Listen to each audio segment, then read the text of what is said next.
yakni seorang ibu menabrakkan diri pada mobil yang dikemudikan oleh suami yang di dalamnya ada selingkuhannya.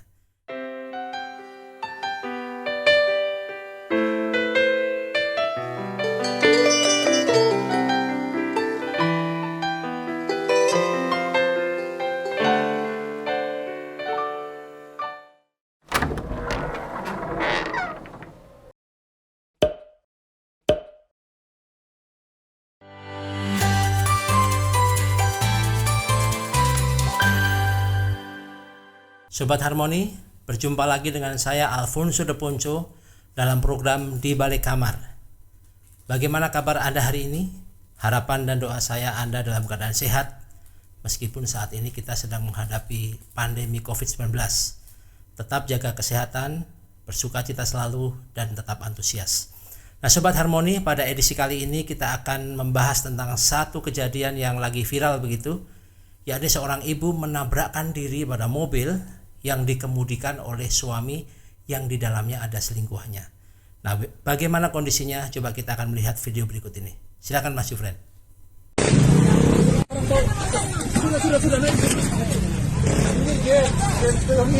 Oh, kenal? Anggota Dewan James Koyongian. Pantas din mo turun dari tadi. Turun kok ada saya begini, bro, karena tergantung di auto.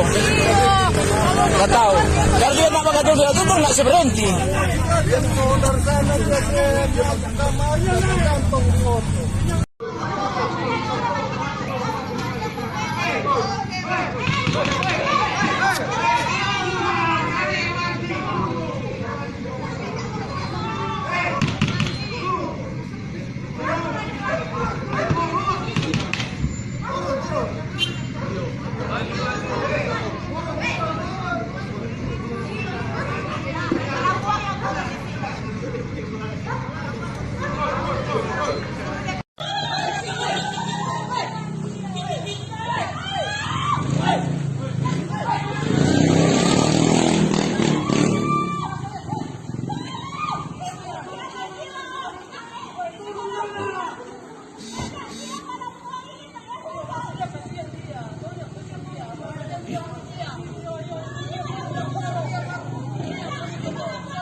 Nah Sobat Harmoni, dari video yang barusan kita saksikan, kita bisa melihat betapa marahnya seorang istri terhadap suaminya begitu ketika dia melihat sang suami sedang ada bersama dengan selingkuhannya di dalam mobil. Seorang istri yang pada dasarnya dia mengetahui bahwa perilaku perselingkuhan yang dilakukan suaminya sudah berjalan kira-kira 2 tahun. Nah kita akan coba mengelaborasi. Sosok pertama adalah Pak James Arthur Kojongian. Dia adalah sang suami yang ada dalam mobil tersebut. Ini dia. Dari gambar ini kita bisa melihat karakter Pak James. Dia adalah pribadi yang tidak banyak berbicara begitu, introvert kalau dalam bahasa personality. Kemudian dia juga orang yang cenderung menghindari konflik, tidak bisa memberikan argumentasi secara frontal begitu, tetapi dia tipikal penyabar dan juga pembawa damai buat siapapun yang berinteraksi dengan dia. Dari sisi ini kita bisa melihat bahwa Pak James adalah sosok suami yang tidak otoritatif, kira-kira begitu. Nah coba kita masuk kepada sosok yang kedua, sosok istri yang tadi amarahnya meledak-ledak begitu. Ini dia. Kita akan lihat sosok Ibu Mikaela Elsiana Paruntu. Dari foto yang muncul ini kita bisa melihat bahwa karakter Bu Mika ya panggilannya, dia adalah sosok yang antusias, target oriented, kemudian juga talkative, banyak berbicara, dan dia pribadi yang percaya diri. Nah dua atribut lain adalah dia pribadi yang self driven, punya kehendak how to achieve beberapa target dan sebagainya begitu.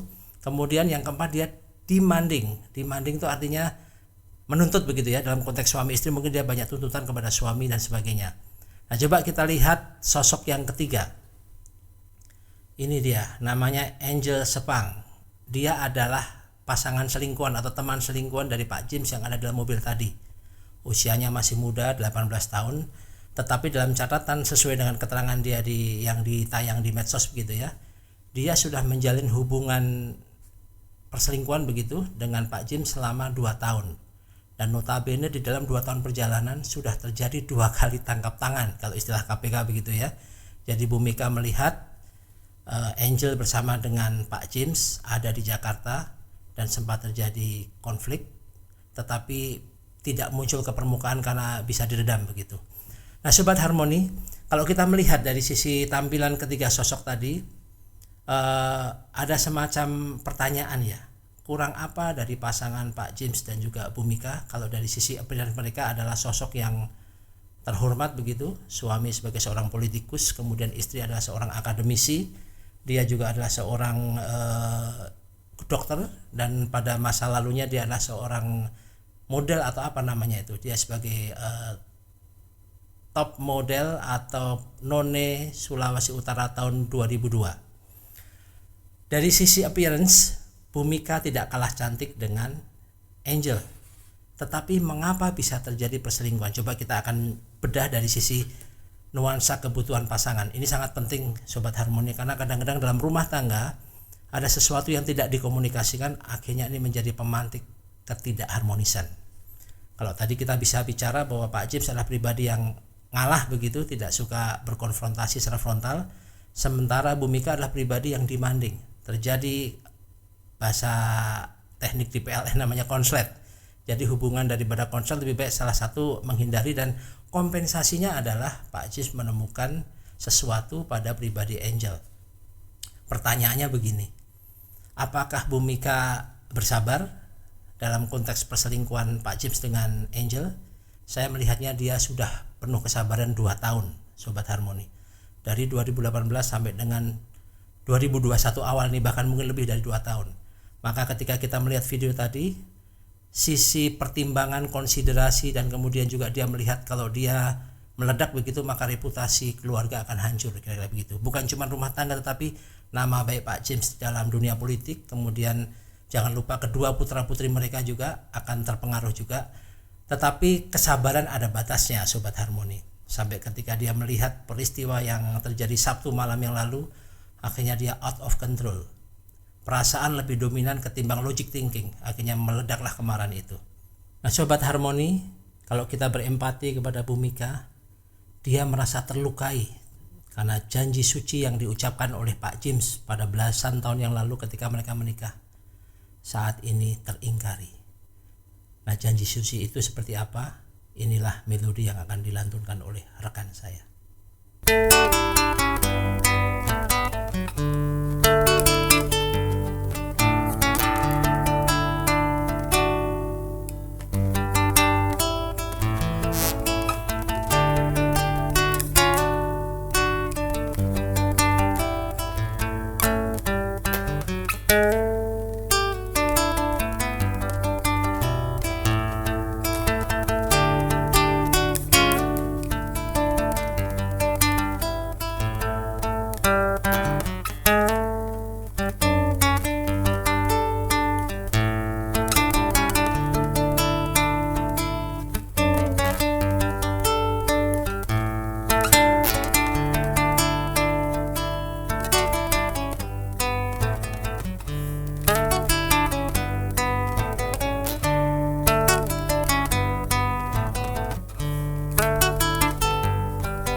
Sampai di sini kita bisa melihat bahwa pasangan suami istri ketika komunikasi tidak berjalan dengan baik, maka benih-benih pertikaian tinggal menunggu waktu untuk meledak. Kira-kira begitu Sobat Harmoni.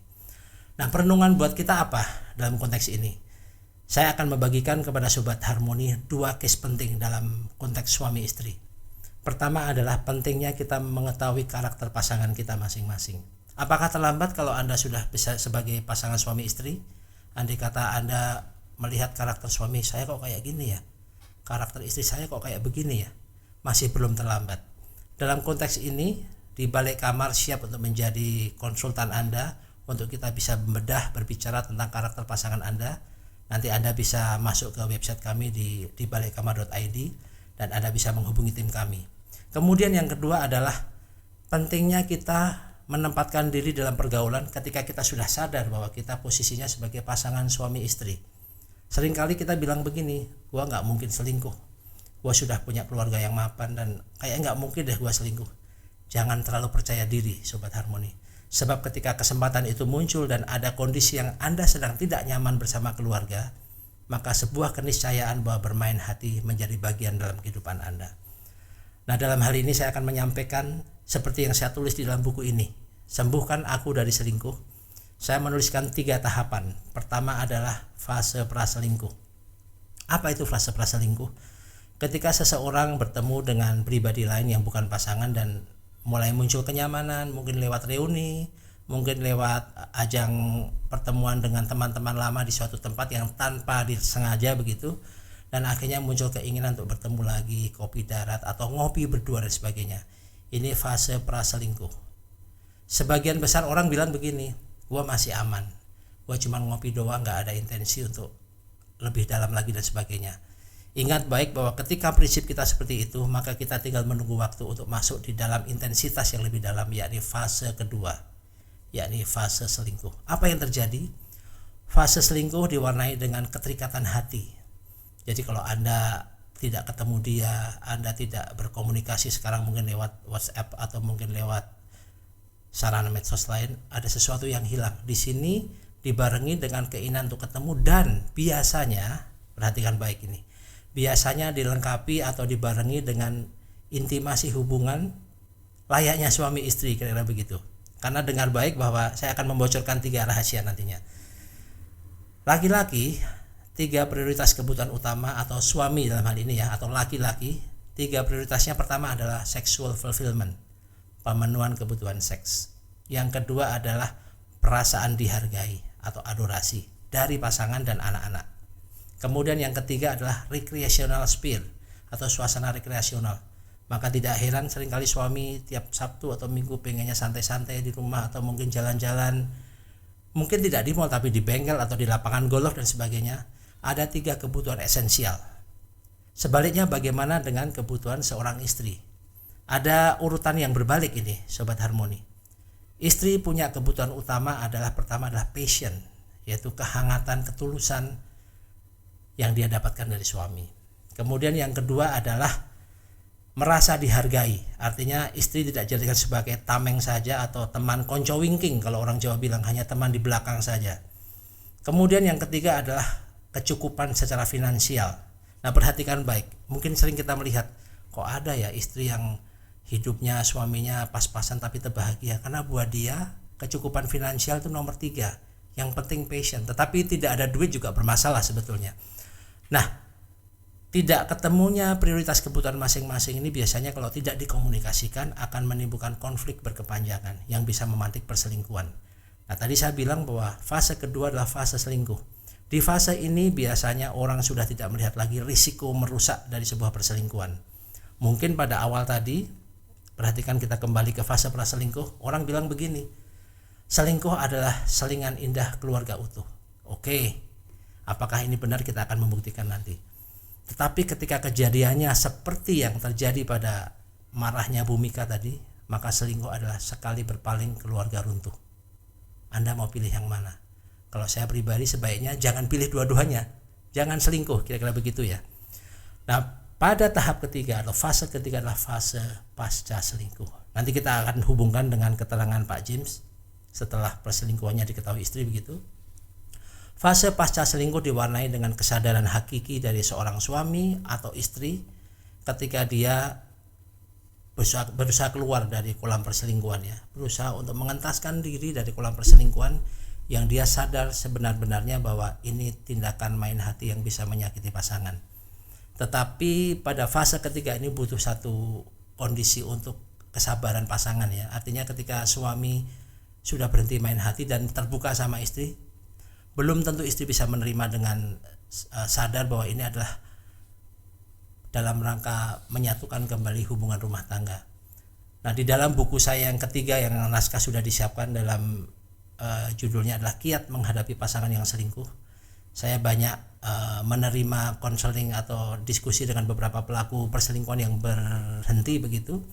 Dan intinya proses cepat pulihnya adalah ketika pasangan bisa mendampingi, bisa besar hati, dan kemudian bisa mendampingi secara tulus begitu ya.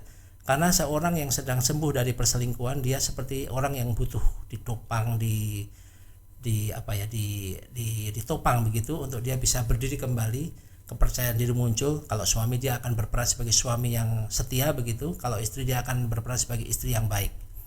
Nah, 3 fase inilah yang menjadi perenungan kita. Pertanyaan saya adalah, kira-kira Sobat Harmoni ada di fase keberapa? Ini perenungan. Mungkin kebanyakan kita ada di fase pertama, mungkin sekedar sedang ngopi, sedang kenalan dengan orang lain, atau mungkin CLBK dan sebagainya. Seyogianya Anda berhenti sampai situ karena ini berisiko. Ketika masuk pada fase perselingkuhan, maka lagi-lagi perasaan yang lebih dominan dan segalanya dipertaruhkan. Bisa keutuhan rumah tangga, bisa pekerjaan mungkin. Karena ketika Anda berselingkuh, bisa diniscayakan Anda tidak akan bisa berkonsentrasi maksimal di tempat kerja maupun di tempat Anda berusaha. Itu poinnya. Nah, perenungan ini seyogianya bisa menjadi penyadaran buat kita bahwa dimanapun, kapanpun, dan siapapun bisa tenggelam dalam kolam perselingkuhan. Pertanyaannya adalah, apakah kita sadar untuk berhenti? Atau apakah kita tetap mau mencoba? Kira-kira begitu. Di dalam kasus perselingkuhan ada dua pihak yang dilibatkan. Pertama adalah pelaku selingkuh, kedua korban perselingkuhan. Kalau teman selingkuh, dia orang ketiga ya. Nah, yang saya mau tekankan adalah kita dengar pernyataan dari Pak James tadi. Beliau bilang begini, saya mohon maaf kepada masyarakat Sulawesi Utara, kepada keluarga saya, karena saya telah melakukan satu tindakan yang tidak baik.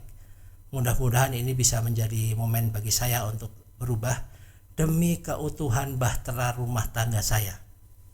Nah, coba perhatikan. Kalau saya empati ke Pak James begitu, ini cobaan yang berat buat dia untuk bisa pulih begitu ya.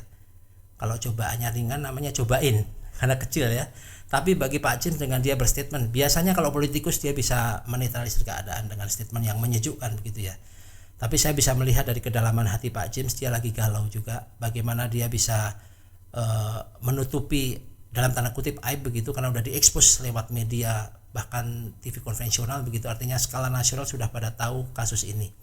Maka ini butuh waktu untuk Pak James bisa pulih kepercayaan diri, bisa membangun kemudian statusnya sebagai suami yang baik dan sebagainya. Nah, pada kondisi ini saya akan menyoroti salah satu pelaku di luar suami istri tadi, yakni sosok Angel. Angel adalah pribadi yang tidak mau menapaki tangga secara pelan-pelan untuk menuju kepada achievement. Dia pengennya instan.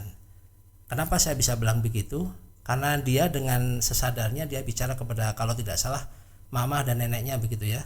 Begitu terjadi tangkap tangan itu dia khawatir, mama KTP saya ada di mobil dan sebagainya. Dan dia bercerita pada temannya bahwa udah 2 kali ditangkap tangan sama Bu Mika, kira-kira begitu.